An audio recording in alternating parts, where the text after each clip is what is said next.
This video is for all the non Punekars living in Pune, ज्यांनी कधीतरी पुण्यात येण्याचा निर्णय घेतला आणि नकळत इथंच स्वतःला सापडलं.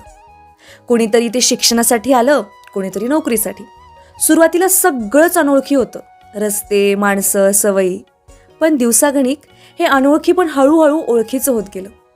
पुणे हे शहर आपलंसं करायला वेळच घेत नाही. जणू ते तुम्हाला हळूहळू समजून घेतं, तुमच्या पेसमध्ये, तुमच्या स्पेसमध्ये.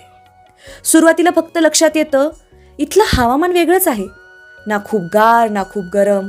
आणि मग एक दिवस तुम्ही थांबून आकाशाकडे बघता आणि जाणवतं इथल्या संध्याकाळी काहीतरी खास आहे. मग तुम्ही शहर जगायला लागता. गणपतीच्या दिवसात रस्त्यांवरची ती ऊर्जा, दिवाळीत उजळलेली ती प्रत्येक गल्ली, हळूहळू तुम्ही फक्त बघत नाही तर त्याचा भाग बनता. मग येतं खाणं. त्या मिसळीची सवय लागते. वडापाव फक्त स्नॅक राहत नाही आणि त्या टपरीवरचा चहा तो एक रिच्युअल बनतो. आणि मग काही ठिकाणं तुमची होतात.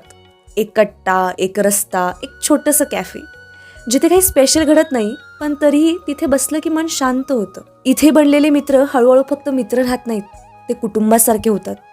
आणि मग लक्षात येतं या सगळ्यातून तयार होत आहेत आठवणी. अशा आठवणी ज्या फक्त तुमच्या नाहीत, त्या या शहराची देण आहेत. ती रस्ते, ती माणसं, ते फिरणं, बसणं, गप्पा, गाणी आणि त्या सगळ्यात गुंफलेलं तुमचं तरुणपण. एक वेगळीच ओढ आहे या शहराची, एक शांत न सांगता येणारी माया. आणि एक दिवस तुम्हाला कळतं, तुम्ही पुण्यात राहत नाही, पुणे तुमच्यात राहतं.